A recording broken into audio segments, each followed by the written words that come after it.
বাড়ির বউদের আর মাদের কখনোই অসুখ হতে নেই, অসুখ হলেই বাদে যত বিপত্তি। বিশেষ করে বউদের যতই অসুখ হোক বিসুখ হোক, বউদের তো ঘরের কাজ করাই লাগবে। তো এমনিতেই হইলাম অলস, তার উপরে আপনার অসুখ হইলে তো মানে শোয়া থেকেই উঠতে মন চায় না। তো হ্যালো এভরিওয়ান, আসসালামু আলাইকুম। তো কার কি অবস্থা, সবাই কেমন আছেন? তো আজকে কয়েকদিন যাবত অসুস্থ, জ্বর, চোখে ব্যথা। তো ঠিকমতো ভিডিও দিতে পারতেছি না। ফেজ একটা তো খুলছি, মনে করছিলাম যে হয়তো বা শর্ট টাইমের মধ্যে ঘরের কাজকর্ম যা থাকে ওইগুলা বাদে যেই সময়টা থাকে একটা ফেজ খুলি, ফেজে সময় দিই। তো এখন আমি হইলাম এক নাম্বারের অলস। কাজ নাই, মানে এমনিতেই রান্না করো, বাড়ো, খাও কোনো রকম, মানে থাকলে খাও না থাকলে নাই, মানে না না করতে পারলে আরো বালা। মানে এই আর কি অবস্থা। তো আমার মতো কারা কারা আছেন অলস ব্যক্তি, তারা আমাকে কমেন্ট করে জানাবেন যে আমার মতো মানে রান্না করা লাগলেও মানে ইচ্ছা করে না যে রান্না করি। আর যেই পরিমাণ গরম পড়ছে এমনিতেই তো ঘরে যাওয়া যায় না।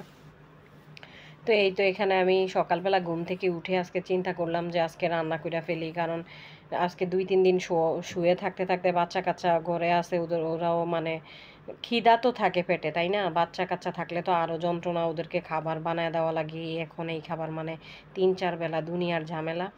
তো কালকে আর রান্না করি নাই, আগের যা ছিল ওইগুলা দিয়ে চালাইয়া দিছি। তো আজকে ঘুম থেকে উঠেই চিন্তা করলাম যে না, বাচ্চাদেরকে স্কুলে পাঠায় আগে রান্না বান্নাটা কমপ্লিট করে ফেলি, নাইলে হবে না। কারণ রান্না করা থাকলে তো আপনার কিছু না কিছু ফ্রিজ থেকে বের করেও খাওয়া যায়। তো ঘুম থেকে উঠে ভাত আর ডাল বসায় দিলাম। চিন্তা করলাম যদি আবার বাচ্চা কাচ্চা স্কুলে দিয়ে শুয়ে পড়ি তাইলে আর রান্নাও হবে না, রান্না করতে করতে 12টা বাজবে। তো ভাত আর ডাল বসায় দিলাম, বসায় দিয়ে এখানে মুরগি ভিজিয়ে নিছি।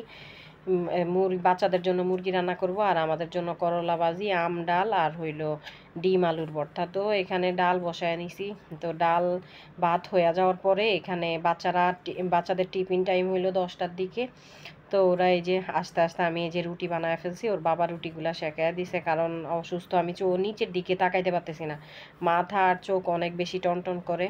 তো এখানে এই যে বাচ্চাদের যেমনই হোক, যা হোক না কেন, বাচ্চাদের আপনার চিকেন থাকা লাগবেই। চিকেন না হইলে ওরা ভাত খাবে না।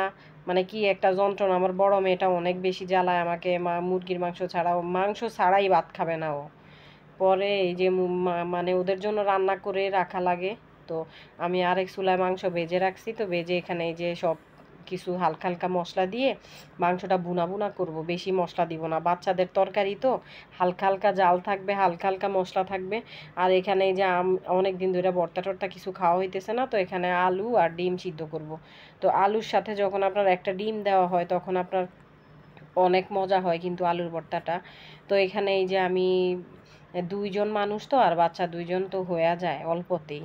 তো এখানে এই যে আমি মুরগি রান্না করতেছি। তো পরে এই যে ওর বাবা রুটি টুটি শেখাইলো, আর ভিডিওর ক্লিপ নেওয়া হয় নাই। তো এখানে এই যে ভাত খাওয়ার আগে দুপুরবেলা এই যে ভর্তা বানায়, ওনাকে ভর্তা বানানোর দায়িত্ব দিছি। তো আল্লাহ হাফেজ সবাই।